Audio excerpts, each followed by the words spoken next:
you're coming off the bridge and going onto Crane Road, and the first thing you see is a Noah hitch up on one tree, right? And a truck turn up on the side, and you just seen sand. When I go to Brampton, I remember a nurse said to me at Brampton, when her roof went, she run outside and said she go and go to her neighbor to shelter. Neighbor roof gone. Turn across the road, that the roof gone. She have to go back inside to find somewhere to hide.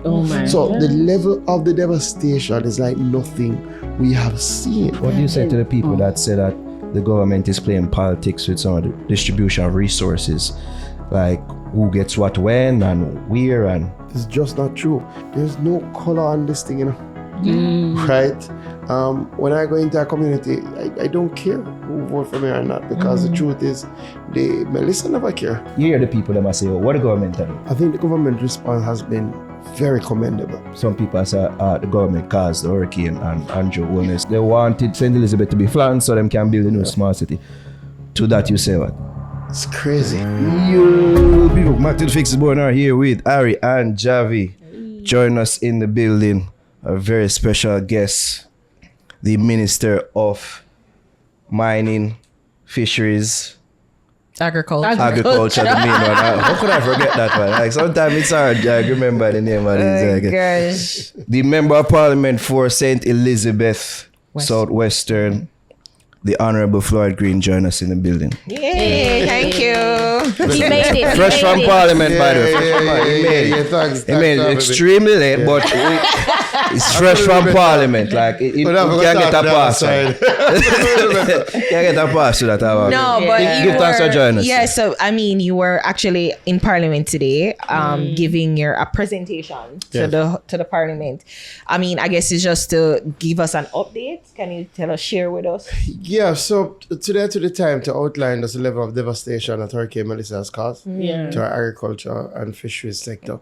And clearly, it generates a lot of interest because most of our seats are rural constituencies. Clearly, members of Parliament from the areas most impacted sit in Parliament. And it's just extensive devastation. It's like nothing we've seen. We went through Beryl and at the time outlining Beryl's devastation, which was about $7 billion. $7.7 billion. Boy, that's a lot. But Hurricane Melissa is $29.5 billion. Increased. Yeah, man, it's tremendous. Oh my God. To put some things in perspective, in Beryl we lost about 300,000 birds. Yeah. Right? In Melissa, we've lost about 1.1 million birds. Right? So these are broilers and layer chickens that drive our egg production. And egg already did scarce. Well, so that is it. We're just recovering now from Beryl in relation to egg production because we lost about 40,000 then. And then when you're getting new birds, it takes like a time for them to acclimatize.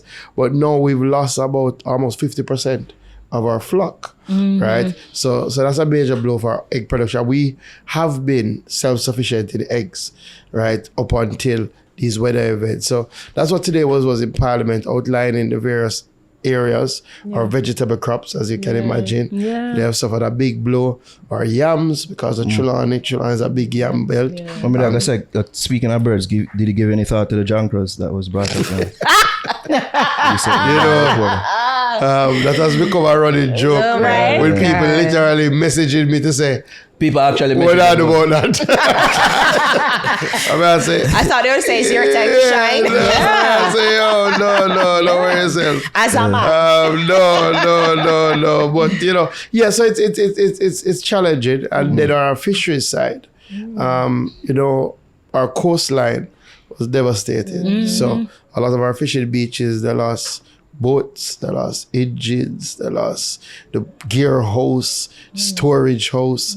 That's everything from St. Elizabeth to Westmoreland to Hanover to parts of St. James. So, about 3,000 boats that have been damaged or destroyed. So significant. It's seriously stressful times because even just getting all the information online, you physically being there, how has it been for you, especially seeing the extent of the damages?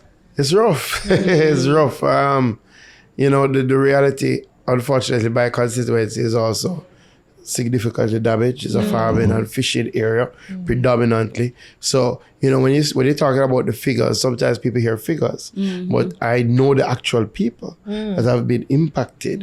You know, I can go and talk to Basil, and I can see Floyd who lose Pelican Bar, and I can see, you know, such person who just got a boat and then lose that boat, right? So all of these things are very near and dear. Plus, being the minister and putting in some infrastructure, like we just did a new gear house in Parity, and the truth is all of these things are by the sea, and that's gone, like literally. Like is you don't see it anymore. Wait, what's the gear hose? So that's where our fishermen would store their engines, right? So normally when you come, you pull up your boat, but the engine, though, you don't want to travel home with it. So you have a secure location, you take off your engine, you store it, you have a locker, you lock it up, right? People store gas, some of the wire to go back out to sea, just easier than having to.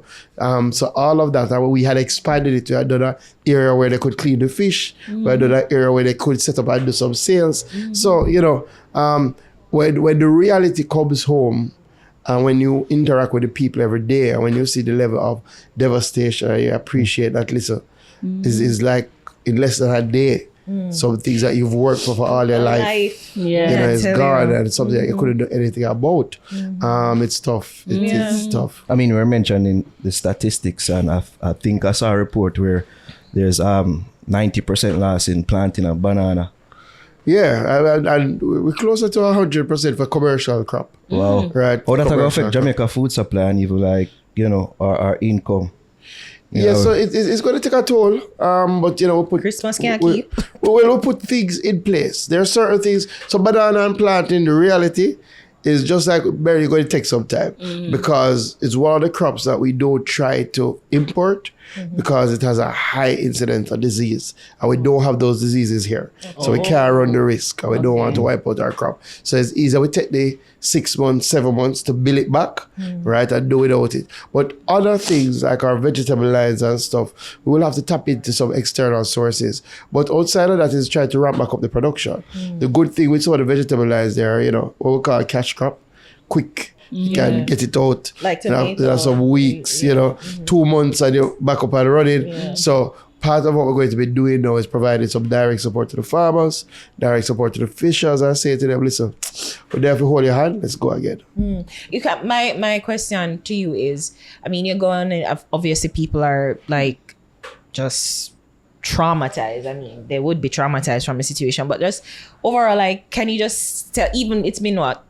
Close to 2 weeks now. 2 weeks, exactly. Like, 2 weeks today. What's the response like from your constituents? Are they a little bit more hopeful? Are they seeing like, well, you know, where they're starting to rebuild? Like, what's the progress now?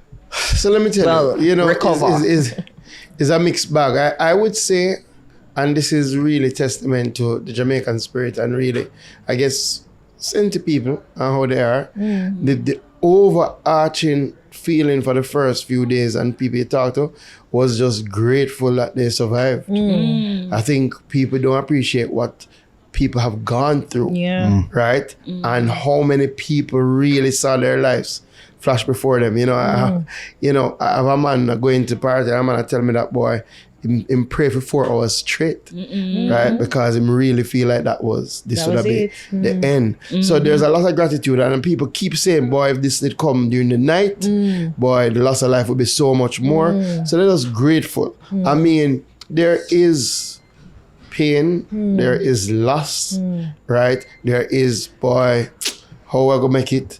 But to be honest, a lot of people have said, boy, Mr. Green, we have life. Once there's life, there's hope. We don't know how, but we're going to find a way. And I find in these instances, people are just happy that you are there.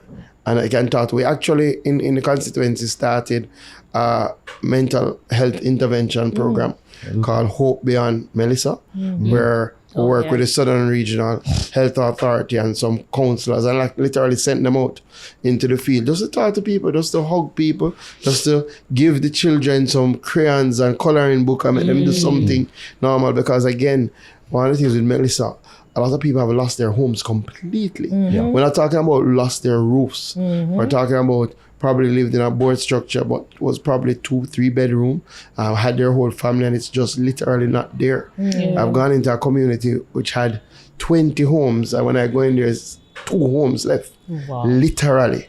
And all the people are now in those 2 homes. Wow. Right? So people have been through a lot, but there's a positivity. And what I find, so clearly, you know, I lived on Crane Road, which is a part of Black River, right, which is fairly close to the sea. I used to boast that, well, made a good distance, right? But when I was moving through, like, you know, you reach home and you find the fridge by your front door. You walk in the yard and I have pepper sauce on your sheet and all of them things they're outside because the sea has come in and hit out everything. Oh my right? gosh. Everything. Hit off the door, hit off the front, roof gone. So, you know, sometimes the people must say, Mr. Green, I know you feel it too, you know, but with the house. You know? Okay, your family home, like so that's home? where, you know, so I'm originally from Junction, which is part of South St. Elizabeth. But for the past 7 years or so, I've lived in Crane Road, right? So that has become home. And I mean, you know, while you take your own advice and move out of the space because you don't know what happen, there's so many things there. Is when you go in and realize how much things you've put there in a space and you see them strewn all over.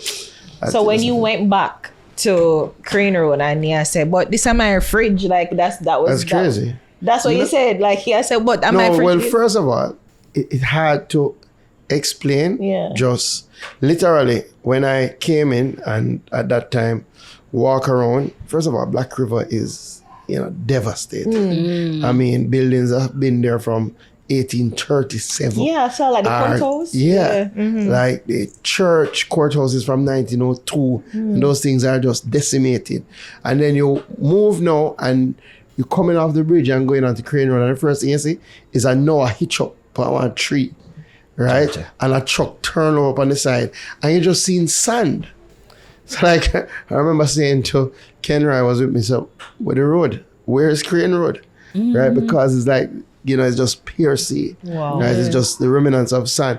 And then the truth is, I'm sure for everybody who lived on Crane Road, the first thing when you reach to your location is just disbelief. You can't believe, because literally we had to climb over debris to get into the yard. Yeah. Because everything is washed from the sea. Gate lick off. And then when you try to get in the door and you step in, it's just sand. Sun all around, everything you see in the sun, and then you go sofa there one side, fridge there one side, dining table there one side. You reach around the back, there are no windows.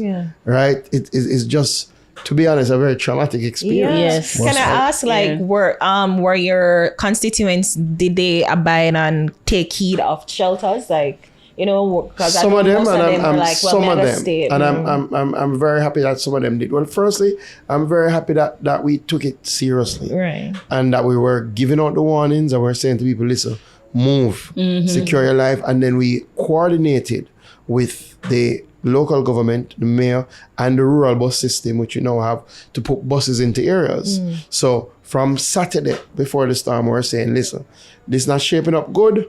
Leave. And definitely in like parity, people took up that. And I think that saved a lot of lives. Wow. People went to shelters, people went to other family homes. Treasure Beach, they went larger to other family homes. Galleon, some people take it up. I wish more had, because unfortunately, we've had some death. Right? And again, when you know, these are people that I know, these are people that I interact with, these are people that I work with, like one of my supervisor, husband. Is no longer with us. A lady got washed away, and you know, you do wish that more people had, but a lot of people did. Right? So I think that saved a lot of mitigate lives. some of the loss, right? Nice. But even as you mentioned before about the roads, because I saw the Spark project that you were doing, the Black River to Slipe and Cutterwood to Shrewsbury, that's completely gone.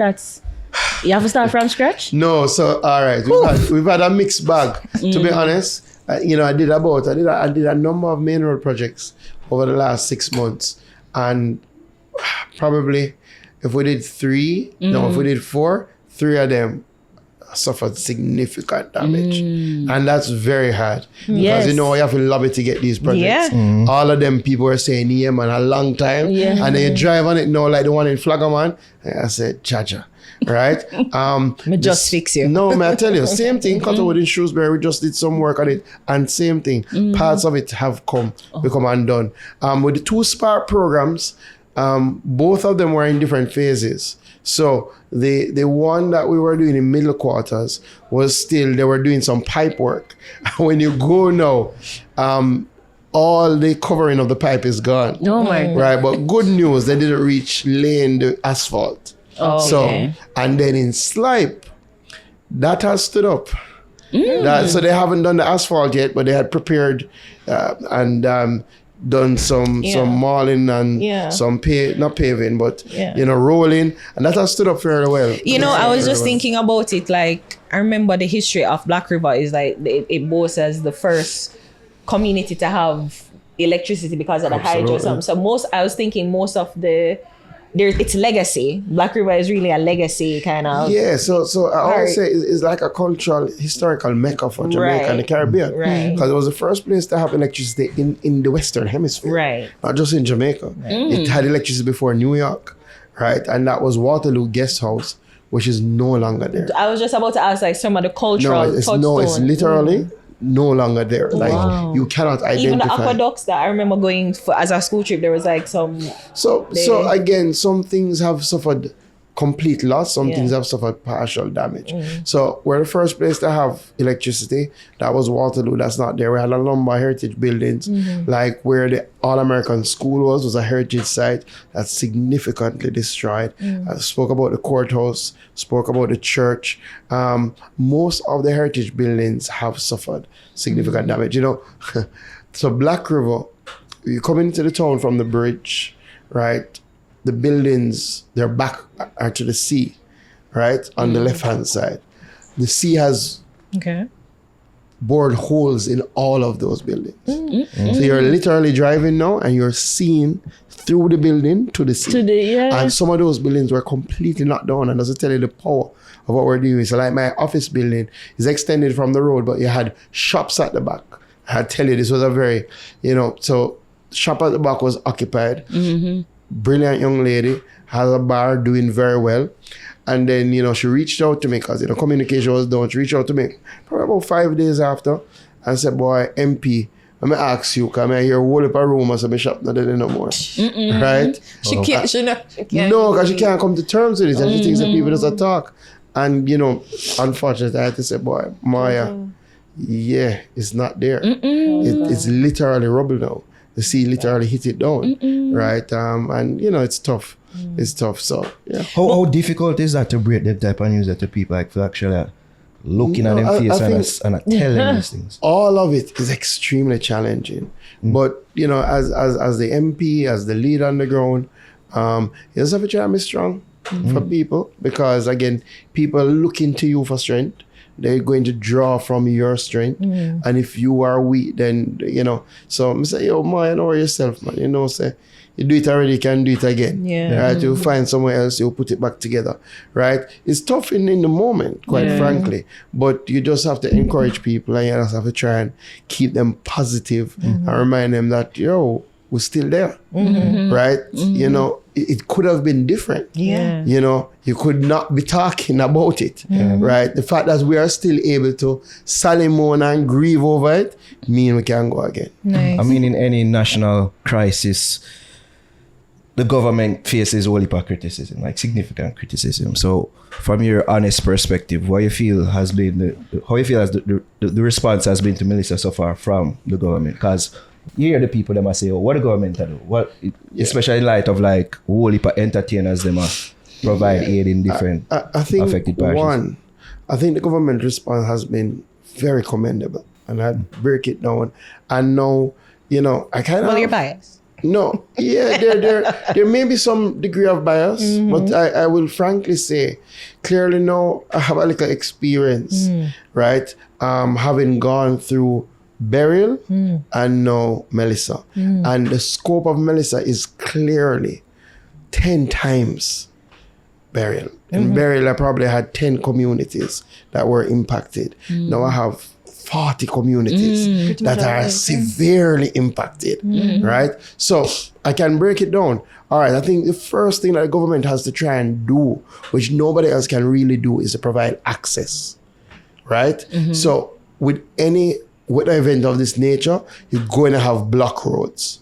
And once you have blocked roads, it's a challenge for everything. It's a challenge for relief effort to get in. It's a challenge for you to access. The first thing you have to try and do is provide access. What I saw the government do better this time than Beryl is pre-position assets, right? So literally, you put a tractor in an area where you know might be susceptible so you can get out and move. Okay. And I saw that in my own neck of the woods. So in Beryl, it was like after where I said, all right, who we can call to try and clear this?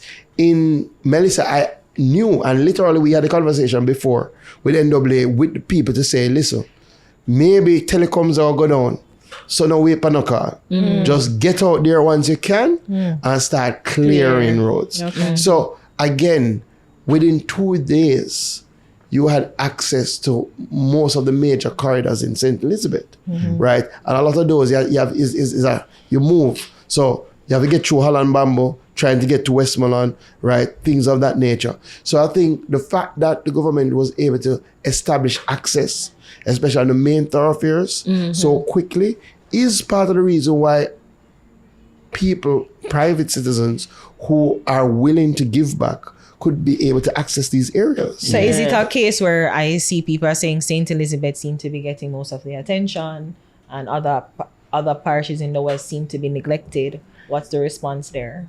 I don't think that's true, right? And I think how people use these things to judge is a bit unreasonable. Clearly, sometimes people look at the Prime Minister's visit, right? The Prime Minister visited St. Elizabeth and St. James, wanted to land in Westmoreland, based on the devastation, couldn't land, but was in Westmoreland the next day, right? And there are just so much hours in the day, right? Was in Westmoreland, then went to Trelawney, right?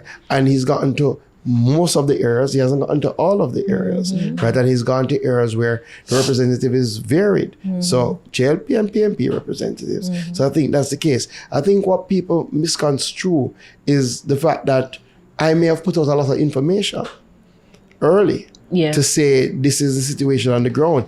And you have to do that as a representative. There is no going around that. And nobody can do that for you, right? And is something that I have learned from Hurricane Beryl, and you continue to refine, because communication in a crisis is critical. So again, I am going to go out there and make it know, say, yo, my people, them need it now, right? And not only am I going to speak about it, but I'm going to try and mobilize for it. So not only did I say, listen, boy, St. Elizabeth mash up bad, and show you some images, and not, even though I'm a government member, I don't say, all right, come government, what you going to do? No. We set up collection sites the day after. We have 3 collection sites in Kingston. We set up a headquarters at Summit and say, listen, if you want to give to this effort, this is how you do it, right? So a lot of people saw, for example, people coming into the space, packages being distributed in the space, and they say, oh, St. Elizabeth, I get all the attention, but that's not government. That is mobilizing support as a representative, which I find is critical in these crises, because every government system takes a while to stand up. The government has to focus on some big ticket issues first. As I say, creating access. Once you create the access, then it gets a little easier for people to move around. Then I expect to be looking at some of the health, search, rescue. Those things. That's all before reaching to things like care packages. Right? Because at the end of the day, I want to know that if somebody is in a community that's maroon, if you can get the JDF in to get them out and or if you can, for example, within probably 2-3 days, the JDF was moving those people who were in Black River Hospital, who would have gone through Hurricane Melissa, survived, but clearly in a bad shape. Babies, no electricity, right? Babies who needed ICU support. So the government has to, in my mind, focus on those big ticket items, right? As representatives now, we have to try and mobilize support. You have to try and call up on your network for that first response. So you have a good relationship with an artist who is willing and has seen the plight. You're going to say, listen, we need some support. Can you give some support? And thankfully, some of those networks that you have that are latent, you know, you just live good with people. They come up when they see the suffering. So people will call and will say, boy, Floyd, we see what going on. We want to know how we can help. And we say, all right, listen, we have this community, them cut off, see if we can mobilize some things to go down there. So a lot of the initial response is not a government response, it's a representative mobilizing, using the network that they have to try and get support as quickly as possible to the people. You mentioned people reaching out to you. Is that what happened in Massacre? Yeah, man, definitely. Have you been to all Massacre reached out very early. Have you been to all of the I know it kind of, I know each one different because you have different councillors, sections. May I try to remember the divisions. word? Divisions, thank you. So have you been to all your divisions? So I've been through all divisions. Okay. It doesn't mean literally I've walked in each community. Right. Right? And there's always a balancing act. And always one of the things people always, especially in my seat, they love the concept of just seeing you. Right? But I've also learned that you have to set up some structures if this thing is going to work. Right? So one of the things we did was to stand up in the constituency, emergency response area. Right? We got one of our private sector partners, Mr. Smith, and I want to big him up, Ginger from Don's Motor World. His place was not damaged, and himself said, you want to use this, you can use this. Because again, it's very important when you don't have a lot of connectivity that you can give clear instructions. So you can say to people, say, listen, you want to help? Come to dance. You don't have to call us. Somebody will be there. Just come. You're not going to get us when you come. Just come and we will see how we work it out from there. So it took a lot of time setting up those systems, trying to work out how can we get some volunteers to go deliver things into areas that are hard to reach, then start moving into communities. Starting to visit, starting to see for yourself firsthand. But I saw most of it in the first week. But now I'm in the phase now where you not only just go through, you come out and you talk to some of the people and you make them know. Because you're not only the MP for Southwestern St. Elizabeth, you're the Minister of Agriculture, and you mentioned that you mentioned St. James, Hanover, Westmoreland, their vegetation, the fisheries, the Yam Trelawney. So have you been to them? Like, how have you been to those constituencies? Have you been to those parishes? Like, how did you get the numbers even that you said? So clearly I had to depend on the technical team. Right. Because I think everybody appreciated that,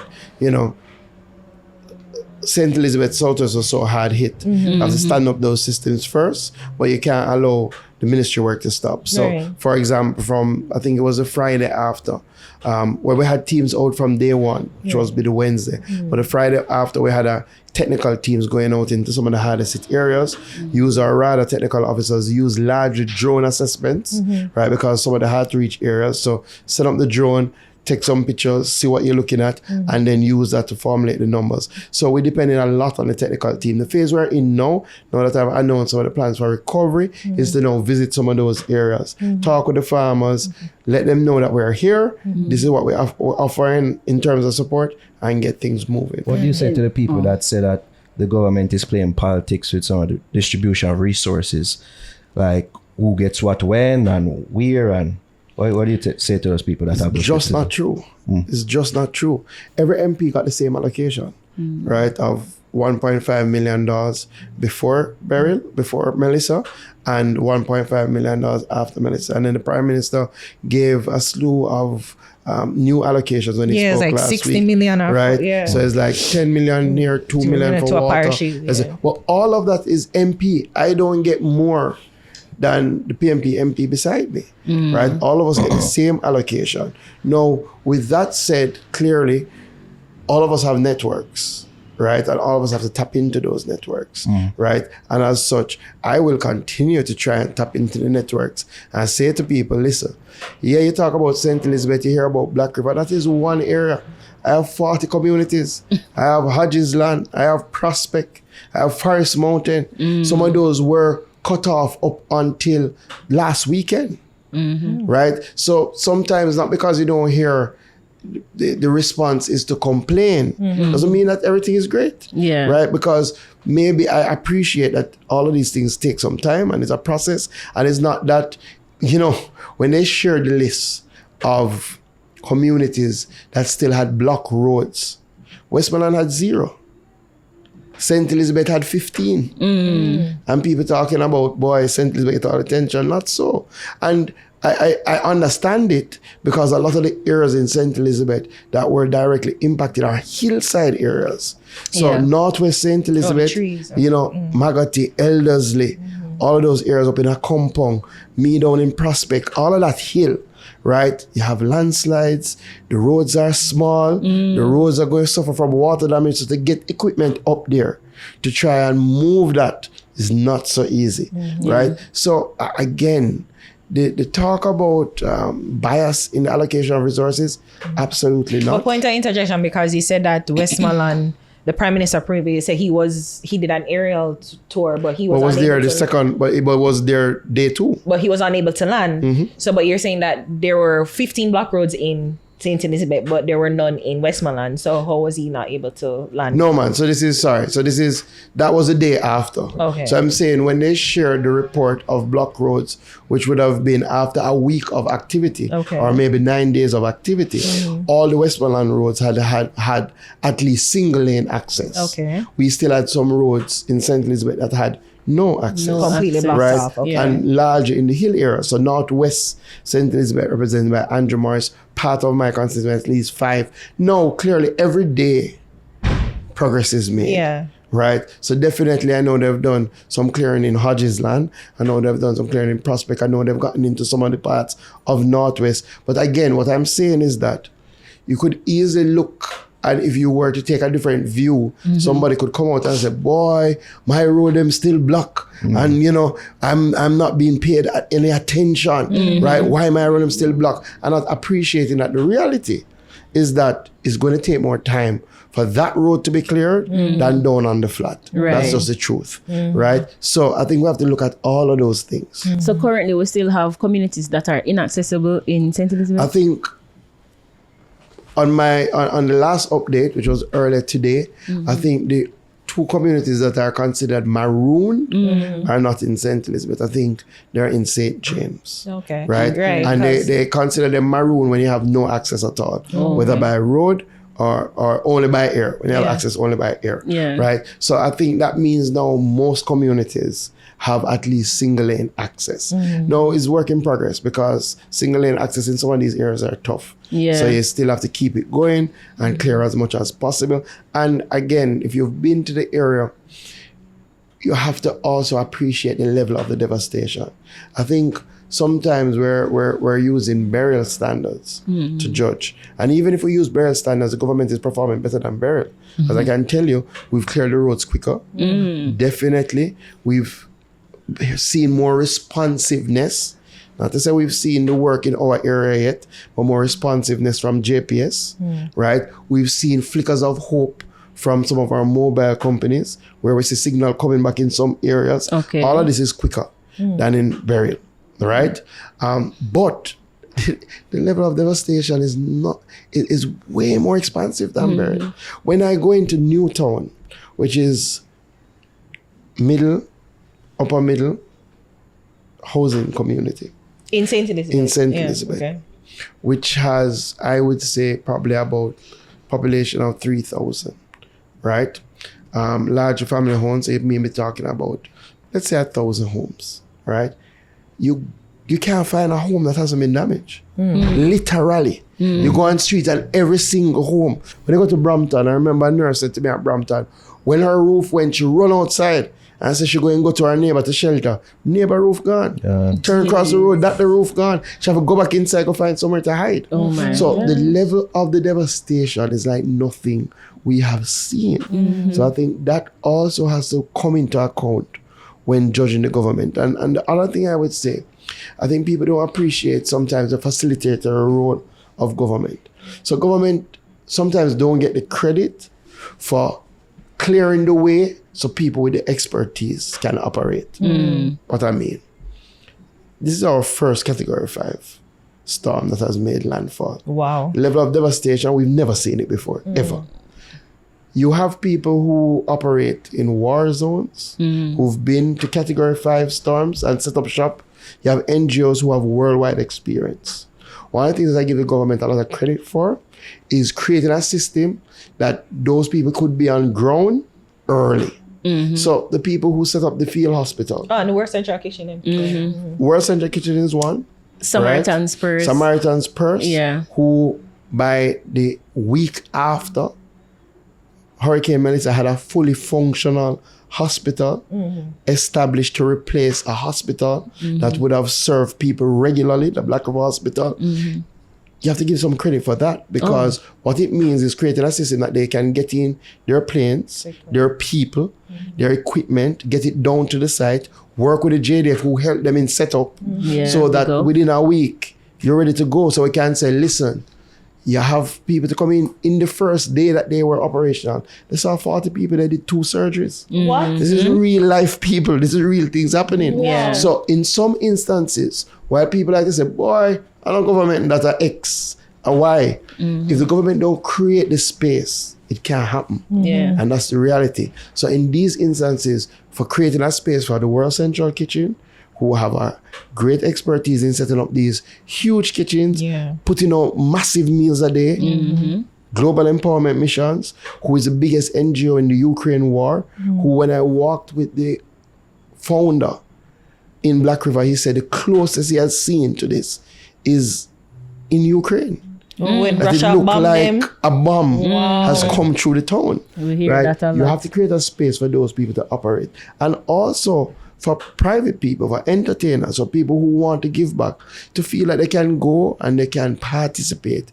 Because the recovery effort can never be to this level of devastation, government alone. Are there areas of, I'm asking if there's any areas of improvement that you feel there is on Yeah, the man, government? there's always. I think you always have to work on coordination, right? So I think as much as possible, you want to ensure, some of it is difficult, some of it you have to, but you want to ensure that you always know where your different aid support is going, right? So that you can streamline. Right? Because you don't want, again, a situation where you have communities that are off the beaten path, that are not being supplied with aid, while communities that are easy to reach are being supplied with aid. That's hard to manage, but we have to consistently work on that. But it also means engaging the private people, engaging people who are just altruistic, who just want to give, and to say to them, all right, listen, don't just drive down and stop at the first community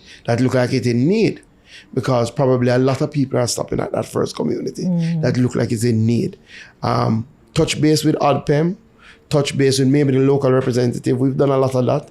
So people have called and said, boy, MP, want to go into an area, but we don't want to go in an area that we know people going, right? Give us an area. And we don't need to go with you. Right? If you can make it on your own, or if you need us to just make somebody show you, you can go and give out your own packages. Yeah. Right? But we can say to you, say, all right, you know what? Fix did come down and Fix did a distribution in this community. So, all right, go to this community because them not get now. Right? So I think on that element, that is continuously work in progress. And the government has to continue to set up these systems that can coordinate that so that we maximize the relief effort, so that we try and reach as much people as possible. So that is definitely one area that we have to consistently work on. Outside of that, you would always want your utility companies to be as quick as possible. Oh no, sorry. No, I just JP. I believe that thing JP alone. You're right. Companies to be as quick as possible and to develop more redundancy to treat some of these issues. Because as you know, Jamaican people were resilient, Yeah. Right? If we get light and water, we find a way to make it. Right? True. So you continuously have to build resilience in some of these systems. So I think that is work in progress. I will say, for example, last time, burial, no generators in the NWC system. This time, generators that could be deployed. So you could get up the pumping station that has the loading bay fairly early, right? We have to continue to build those things. So we have to ensure that every time we have something like this, we put on our money to do those things so that we can say every pumping station has backup capacity. So that even if JPS to come back up, you can start pump water. So those are things that the government has to continuously work on, definitely. As you mentioned earlier about the Samaritan Spurs, I saw the water filtration system that they installed in Black River, plus there's the field hospital. I was wondering if they have any other plans, for the country, like what other plans they have in place. And again, so the water filtration system is one of 4 that they have installed. right? No, one of my role is if them install it, we need to make everybody know so them can come and get the water.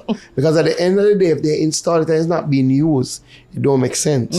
So I'm always going to use my platform to say, listen, thank you, Samaritan's Purse. This has been done. People, if you don't want pure drinking water, you can come here, right? Pure water. All right, So pure. what you did there, Pure Floyd? is a plug.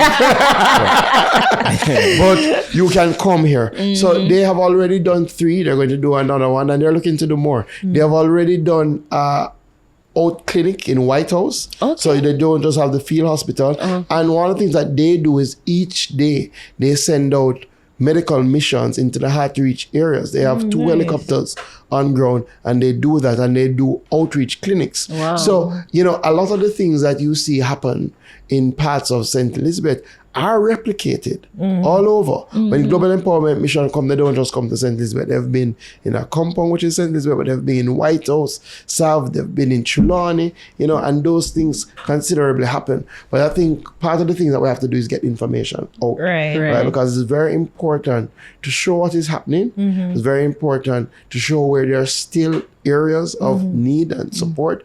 And it's very important to also have people appreciate this is not a short-term thing. That's a question. Yeah.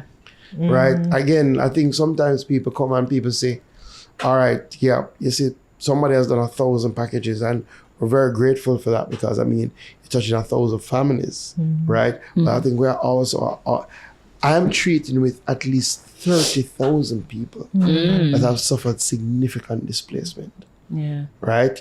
You know, Slipe communities, 3,000 people alone, they were marooned for the better part of a week, right? Couldn't get in from either end. Masca was one of the first who got in with us when we realized that water had receded, and we had to go through. I mean, him have to stop the bus and come on the van back so that we could get in and bring the truck, right? So the truth is, the need is grave, and that's just St. Elizabeth. I mean, we're talking about hundreds of thousands of Jamaicans who are displaced now. So never believe that we've reached a point where we can say, all right, Westmoreland I get too much, St. Elizabeth I get too much, Trelawney I get too much. No. I don't know why we And then pity the other thing is that it's not 1 week or 2 weeks. I mean, we did 2.5 months after Hurricane Beryl without electricity.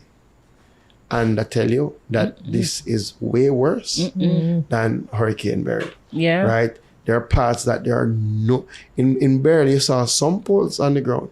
There are parts that you don't see no pole. No pole and wire. You don't see no pole and wire. From middle quarters going into Black River, you can count if you find 2 poles. No pole, no wire. You understand? Literally starting from scratch. That this is a long-term mission. And I was saying, do you think that contributes to even just information, getting information out there, or because there's no communication in Westmoreland or, you know, Trelawney, Hanover, St. James. So people probably don't even know that the help is coming or help is there, or where they can go and get the help, because there's no signal. Yeah, definitely that creates a challenge on the ground. But, you know, you have to start get creative. And definitely as a representative, once you get the information. So we have gone back to the basics. We've gone back to literally putting out town criers. I was just about to joke and say that. And we've gone to literally, if you come in an area, you find a youth on a bike, and you say, yo, go ride and tell the people them, say, aid is coming in. So packages are going to be distributed. So we're going to be at the crossroads. So meet us up there. And, you know, we do things like you drive through the community first, turn around, and then go back through. So that by the time you drive through, people say, wait, what happened? Let me see a truck, and then you go back through, so that people, so you have to come up with some creative strategies. And again, part of what I've found and the learning as a communication. So if it meant me going down, doing what I had to do, and then coming back to Kingston so that I could send out the messages, so that the family abroad know what is happening, so that people know where we need some help, and then going back down and going through the same routine just to ensure that we get out the message. You just have to do that. I believe before the storm, you did encourage farmers to harvest early. Based on what you can observe from your observation, how did this advice impact losses? No, well, some of them took it. So remember, we tell them to where possible to harvest early, right? And definitely some of them took the advice. So even if you look at the paper, there's an article about Charles Garden Market over the weekend flooded with things. And that's because of people would have harvested before. So you harvest some of them, let us say tomato, might harvest it when it fits and you allow it to ripe. Right, okay. So you're coming out with it now, right? So, and then you go in after the hurricane to see if there's anything you can salvage, anything that never come off that is ready to go. So definitely farmers took that advice and we are seeing some of that now, but it doesn't mean that that is sufficient for our needs now, right? And clearly that is going to be temporary, right? So you harvest before the hurricane, probably take a week to reach to where you want it, then you put it out and then that's it. Right? And you have to look about spoilage and things like that. How has cooperation been between both parties as it relates to relief efforts? That sound deep, Mr. Green. I think it's getting better. Okay. Right? I think the approach at the start by the opposition was misguided. Right? And this approach, like what? I think specifically? the first set of interventions, statements, pronouncements, were more on complain and blame than let's work together. Okay. Or more on where it didn't reflect just the gravity of what was happening and saying, let us find a common path. Right. Right? And, so you heard those first statements. There was a whole press conference. Right? I think, the truth is, and when you see the level of devastation, there's no color on this thing, Right? When I go into a community, I don't care who vote for me or not, because the truth is, Melissa never care. Yeah. Right? And you've seen those criticisms as well, right? So yeah, but you attend to more people that more voted Green. No, there's no, and I'm telling you, I've been on the ground, I've been in the areas, I give clear directives when my teams go out. We don't care because, as I say, it was a respecter of no person. Exactly. Big, small. The biggest house got damaged to the smallest one got destroyed. Yeah. Right? So you just have to work. And I find, and I hope, I got the impression today that probably we're coming to a space where, recognizing the gravity, we realize that we just have to pull together and work together, because ultimately everything going to take a little time, right? Everything going to need all hands on deck, right? There is no motive, there's no help, no credit will come to the government if the government does this in a biased way, right? So there is no intention to take that approach, right? And there's also no election. And I think, people have to appreciate that election done, right? People have decided there's no election due now for another significant time period. Make us work together now. Make us work together. There's no need to try and score political points, no, because ultimately, people don't care about that. Yeah. People just want to know, so we'll work together to serve their interests. Yeah. Right? And that is it. And I feel initially it started out, and that's why, some of these conversations, would it almost be given a political tone. Yes. Right? When, as I said, the member of parliament for Northwest St. Elizabeth, who is a JLP MP, who that constituency has voted JLP for a long time, from J.C. Hutchinson days, right? Probably has only been with the PMP one time. He had some of the most blocked roads. But that is because of terrain. If he was an opposition MP, he could have easily come out and say, Jesus Christ, see, them not care about we, right? Them being biased, right? The Prime Minister has not yet stopped in his constituency, right? It don't mean the Prime Minister is going to go, right? But we also appreciate that you have to manage the process and you have to do the work in Kingston as well. Yeah, because to get government in the business aid, are to going. get in the support, right? So I think if we stop looking at this through political eyes, through the competitive process that we recently went through, and just focus on let's get to as much people as possible, but better. Yeah. Can we put on our tinfoil hats for a bit? Because the people, some people say the government caused the hurricane and Andrew illness. Yeah, where's the smart city? And them I need that partner smart with city. the powers that be to, they wrecked the hurricane because they wanted St. Elizabeth to be flattened so them can build a new smart city. To that you say what? It's crazy. And are you a part of it? Absolutely not. It's I can't believe we're having this question. Why not? This is what people, this conversation what people them are about. No, but Piss me off. Right? I try to contain myself. No, but Continue. you watch things happen across the world, like you see people come up with these theories, right? And you said, Jaja, that don't make no sense. I never ever thought that we would be a part of one of those grand conspiracy theories that just don't make no sense. Exactly. It just don't make no sense. Like the dots can't connect, right? The math isn't mathing. Absolutely. No, all of the challenge, the issue, the problems, the fact that probably about 30% of our GDP has been wiped out by Hurricane Melissa, the fact that when it comes to agriculture, we were on track for our best year ever. Right? We were 7% ahead of our best year. We were going to break 900,000 tons for the first time in our history. Now imagine as a minister how we'd are glad for that.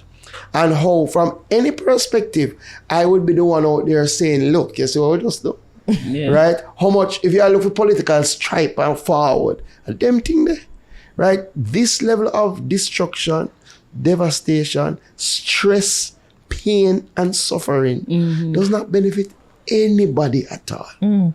Anybody. So I would love people to get over these crazy conspiracy theories. Exactly. I mean, well, people would draw back for when Prime Minister Andrew Holness, I believe in the opening of a KFC in St. Elizabeth, spoke of plans to build a new city in St. Elizabeth. So it's like that people are draw and say, you see, in the talk about it from them times. Yeah, but one, Jesus Christ. I think where people get all the wires crossed is that when Prime Minister spoke about the new city in St. Elizabeth, he was at KFC Black River, but it was never intended for Black River to be the new city.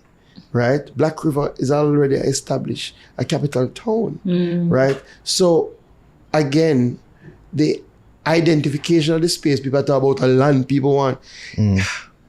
The process that the government went through in trying to look at where those new development, first was identifying government land, land where you already have, where you don't need to go to people. And the government have over 4,000 acres of land in St. Elizabeth that is owned by who? The government.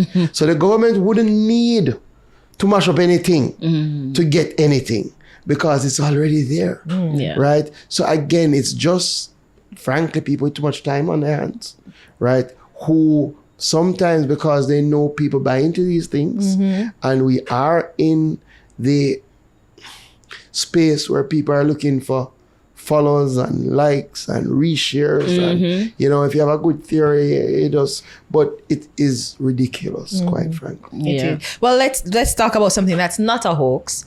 We see this climate change and it's not a hoax, people. It's a serious thing. And I mean even the weather pattern of it staying in the sea for as long as it did, almost like Super Saiyan charge up for come and destroy us.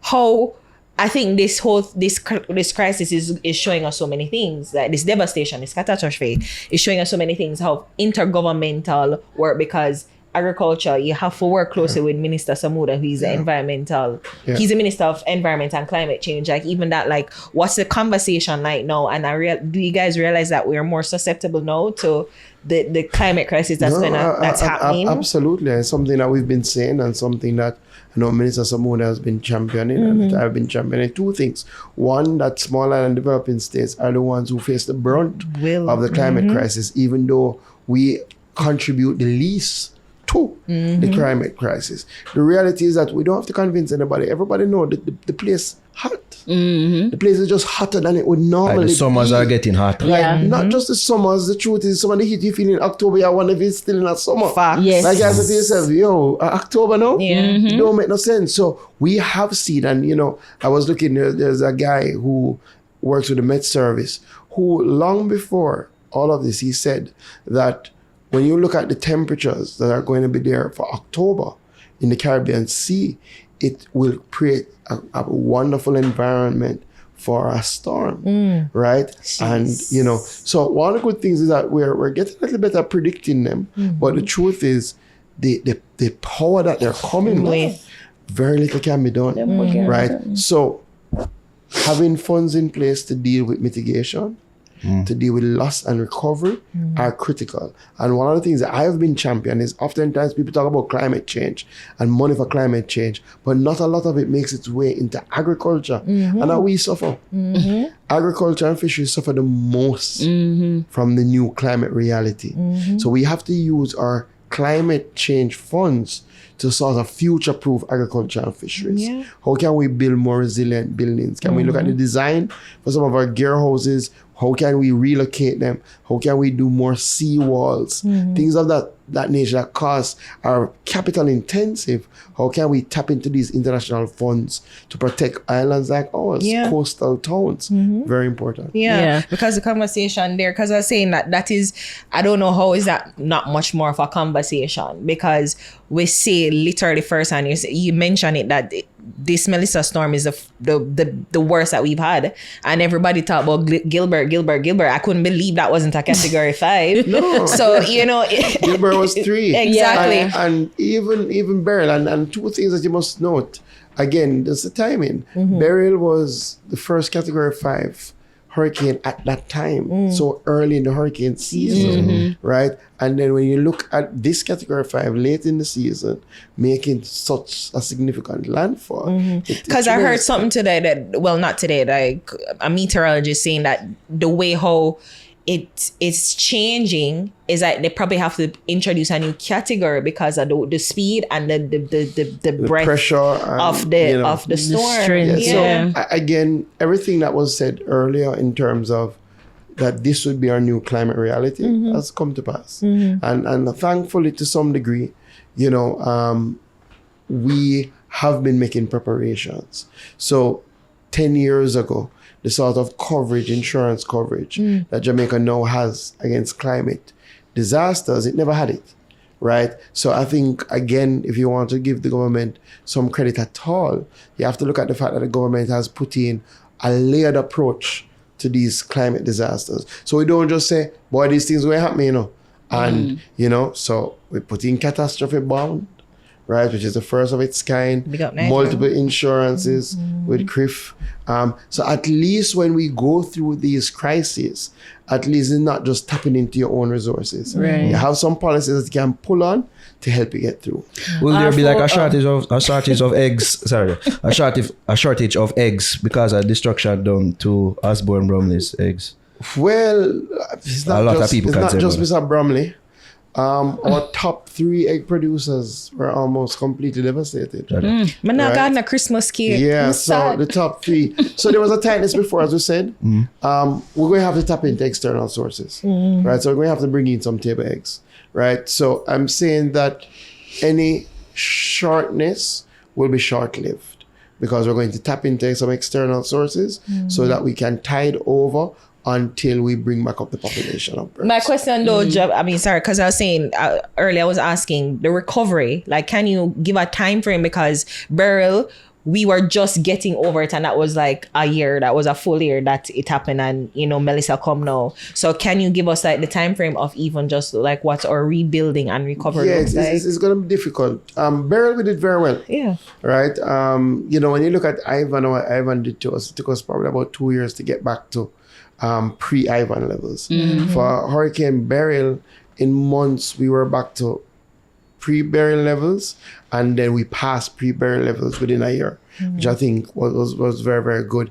And part of that is because, again, we were able to draw on some of the insurance policies and to provide direct support to our farmers. This one in devastation is much more, but the recovery starts now.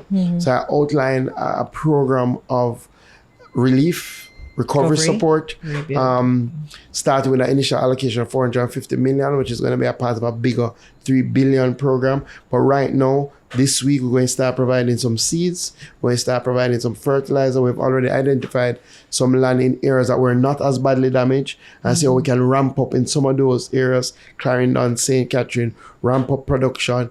Things like our eggs going to take some time. So we're going to have to get in the pullets, ready to lay hens, get them back. And I tell you, just based on the sheer number, that going to take us months to get those things back. So it's hard to give a time frame now, but what I will do is regularly update, right? We're going to start with our vegetable lines, which are a little easier to stand back up.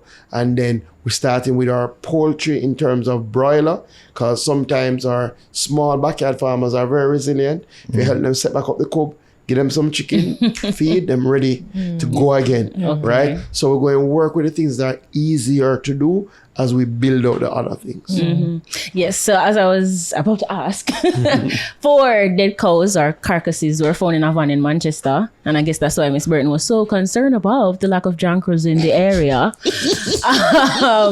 But how do we police things like these? Well, the good news was found by the police, right? And, don't take it lightly. We have now an agricultural protection branch, which they are tasked with these things. So maybe before you wouldn't have anybody on the road looking out for this. Now we have officers. It's run by an ACP. We have literal officers who are assigned. So they're on the road every day doing this sort of work. Other thing, public health inspectors are out, right? Looking at abattoirs, people who are butchering meat to try and ensure that they're getting it from bona fide sources. And our veterinary service team are out with that. Clearly, we always ask people to be vigilant, right? But we're providing that next layer of support. So that is something we just have to keep on. There's no quick fix for this. We have to ensure that people know, I think, that early recovery and send the signal that, listen, regardless of what is happening to police out there, and we're looking out for this, and we're going to try and keep that safe, because clearly that leads to a whole lot of because the question I was asking, is it a case where they were selling it, or it was just like the cows that died and they were just trying to transfer it? Again, I think, I haven't gotten the information in terms of, what if they've identified where was the source, but the reality is that we have systems for traceability, right? And it is critical that if you're moving around meat now, we can identify the source. Right. It's not a time that they just say, boy, yeah man, you just butcher, and it can't work like that. No, because we've seen what has happened in terms of a number of dead animals. And we want to ensure that everything is done in keeping with the standards, sanitary standards. Yeah, because I was even wondering about the identifying safe and unsafe meat and the threat that poses. And clearly, on especially consumers. for cows, we have a system which we are ramping up, which is a tagging system for cattle, and we're putting more boots on the ground, and that is still operational. So farmers can contact the veterinary services division to come and get their cows tagged, and they have a cow passport, they have the health. So we have to ramp up those systems, especially in this time. I used to laugh about that, the passport, but then I realized a paradial larceny, right? Thank you. I didn't know how severe it was, and is like talking to farmers, and you realize the ripple effect it has on so much. And he's like, yes, but them teeth the goats, okay, so them are gonna say, all right, fine, yeah, you just lose it. But then you say, no, them probably you don't know how them butcher it, and I know where them butcher. And I was like, wow. I think sometimes we don't appreciate us a level of investment, time that goes in the agriculture sector. Some people, still, view agriculture as a little fallback profession. Part of what we're trying to change is the mindset around that. You have people who are doing great business in agriculture, who are making a lot of money in agriculture. You have people who are breeding goats that their cheapest goat is being sold for $250,000 at 6 months, right? Minimum price. And as you go higher, and that's for one 6-month-old goat, right? Now the reality, and I always tell the story, when I went to his farm, he had 16 that were already sold, right? So he can just work it out, right? So these things are major investments now, right? And we've passed the stage where predatory larceny is just a man a thief and one goat, right? People are make this into a source of living and trade for guns and all sorts of things, right? So we have taken it much more seriously. Yeah. So we amended the laws, we increased the penalties, and we've put in the Agriculture Protection Unit. We're going to put more boots on the ground through the wardens. We're taking it much seriously because, again, it's hard for people to go out there, put in their hard-earned money, and then when you're ready to reap, another man. It's not even the money more so, I'm like, it's the time. Like, you know how difficult it is to till and feed the chicken and the cow and all them stuff, and then a man just come up with him pro box and just so the two go them in the back of everyone. I'm so upset. Since the Agricultural Protection branch, we're definitely seeing an uptick in arrests, an uptick in convictions, and more operations. And they're out there. We're not, I'm not going to tell you, predatory larceny is still out there. It's going to take us some time. But we never used to have a structure like this. We never used to have an area in the police that took it seriously. Yeah. Now we have a branch with predatory larceny unit, with drones unit that they send out in terms of surveillance. So we get in there. We've seen several sources of relief monies from all over the place, right? And people have been criticizing and saying, all that money, and it's like them almost expect an immediacy in seeing things built up and fixed up. What would you have to say to people who are saying that, we get all this money, but why we not see things being done with some immediacy? Yeah, I think sometimes the conversation, some things are missed, right? Because, people put a dollar figure to every donation. Doesn't mean that the government get money, right? So if a country says that they're giving $12 million in support, it doesn't mean that the government is going to get $12 million. It may mean that the country is going to allow its Chinooks, deploy them, have pilots, treat with refueling, and ensure that they are able to serve in drop-in relief items. Because that has a cost to it. Just to deploy those assets, deploy trucks, all of those things have a cost. So sometimes people hear a monetary value, which if you're going to give some aid, you're going to put a monetary value to it. So if at the end of the day, I am going to provide support to X country, and I'm going to send my ship over, and I'm going to gas up the ship, and I'm going to send containers, and I'm going to send people, and I'm going to pay those people. All of that is considered as a part of the value of the aid. So I think sometimes people hear the money figure and think, why the government I get this money? But you have to step back and look, because oftentimes it's the value of the support that's being provided. And oftentimes if you just listen a little bit more, it is outlined what is the support that is literally being provided. Because the field hospital isn't. And when you deploy a search and rescue team from abroad, all of that has a value to it, right? Because again, those people are paid practitioners, right? When a government provides a grant for somebody to set up a field hospital, that's a part of their support. So when you see the field hospital up and running, that means that's the value to that support, right? So I think people hear the monetary figures and think, but the government get this, so you can just, oftentimes, most of the times, it's not that unless you hear somebody said that they've made a cash donation to the government of X. Yeah. Have you seen any issues with the donation and service so far in terms of the relief efforts? No, I think the issue that I raised earlier was about, I think there can be improvements in coordination. Yeah. Okay. Right? I think coordinating to ensure that, whether it be Food for the Poor, whether it be GEM, whether it be Samaritan's Purse, whether it be World Food Program, whether it be the JDF and the Ministry of Labor and Social Security, right, whether it be the Ministry of Local Government, ensuring that you have a centralized database that you can in real time see what everybody is doing. I think that will help. And I know that is one of the things that the government is trying to put in place through ADPEM, right? I think 2 weeks in, that is where you have to now get that done. Right? Because you can't allow that to stand in the way of people getting out there. You know, so you can't say, hold on, don't get out there. Let me ensure me know what you do. Right? Because right now it's about getting to the people. Right? And trying to get to the people. I think now that we're 2 weeks in now, most of the NGOs, Ministry of Labor, the donations are kind of well known. You can kind of have that coordination. So my look now would be to have that improved coordination in the relief effort, especially to ensure that hard to reach communities are consistently served. And not hard to reach communities alone, hard to reach people. Because in all communities, you have some people who are, not so mobile, shut-ins, right? They need specialized outreach to get to them, right? I think as we go along, increased coordination can help in that.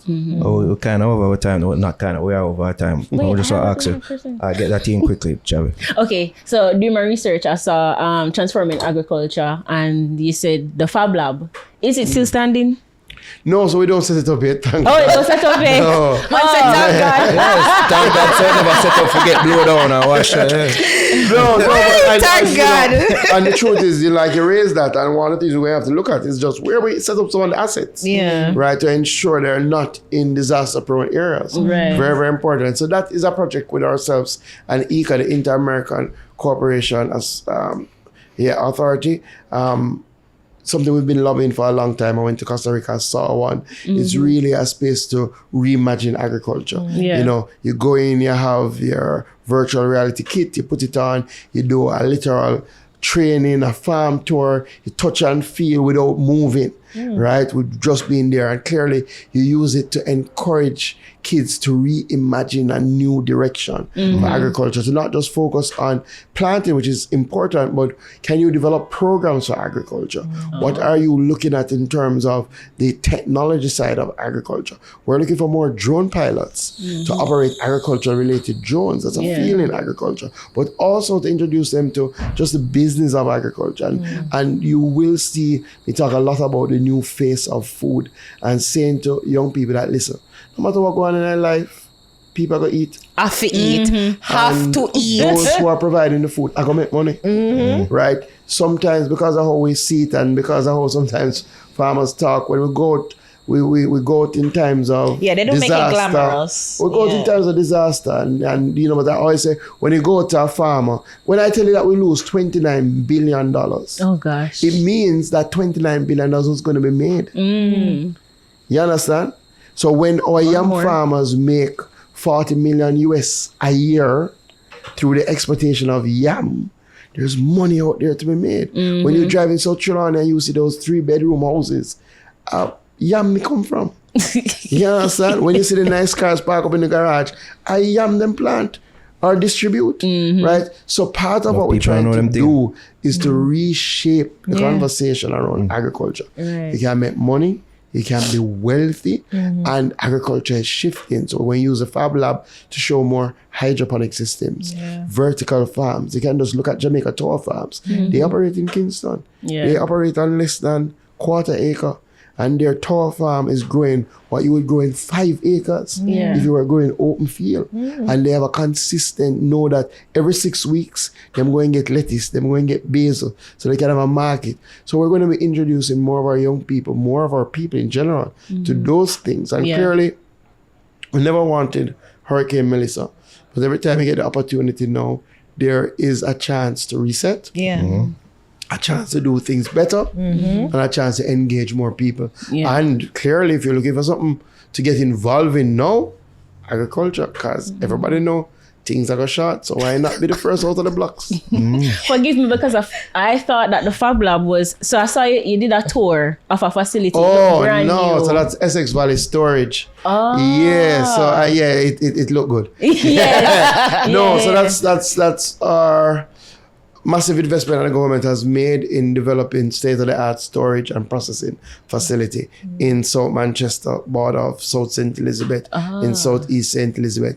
As part of our Essex Valley, we're doing irrigation, so we're going to bring 1,200 hectares under irrigation. But if we're going to bring the water to the farmers and they're going to farm more, we have the storage. So we're not doing agriculture like the old time where you just do part of the puzzle. You have to do the full puzzle. So that facility gives us the opportunity to store about 22 containers of food, right? Clear will come with backup power generators. It also will have a processing area, so you can create purees, you can do salt preservation, brine preservation, and outdoor storage area. So it's a fit for purpose. So now it is complete now, right? So we're going to look to do a launch of it. Clearly want to partner with the private sector because, you know, it has to be run efficiently, right? It's something that it has to benefit the farmers in a real way. And what that will do, let's just say our next hurricane coming around, God forbid, hopefully be a long time from now. But when we say to the farmers, go out and harvest early,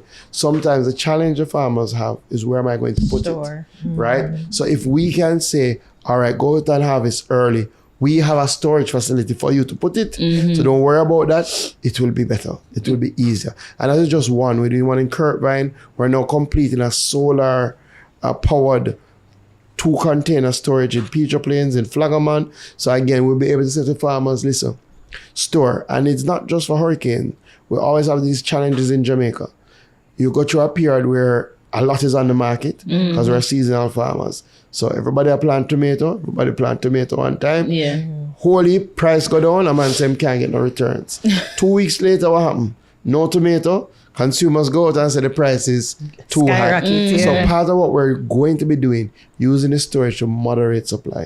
So you store in times of plenty, you release in times of little bit, so that at least the consumers have a consistent supply. Yeah. Well, we're in uncertain times now, uncertain times for farmers, fishers, families across Jamaica. What message do you have for them about the recovery? Road to recovery? Right? Recovery starts now. You know, without a doubt, our farmers and fishers have been through a lot. Right? A number of them were recovering from Hurricane Beryl and had just started to recover. So this is an added burden. This is frustration. This is loss of so much hard work. So much money that has been put in. People have lost boats, people have lost engines, irrigation kits, their entire crops. But the reality is that, you know, that's not what defines our farming and fishing sector. The passion, the skill, the determination to go again, the resilience. Hurricane Melissa can't take that from our farmers and fishers. Can't take from the Jamaican people. And from the Jamaican people. And one of the things that I love about this sector, I mean, you know, being minister, it can be tough because you go through these crisis after crisis. But I always appreciate the spirit of the Jamaican farmer and fisher. And let me tell you, we'll go again, right?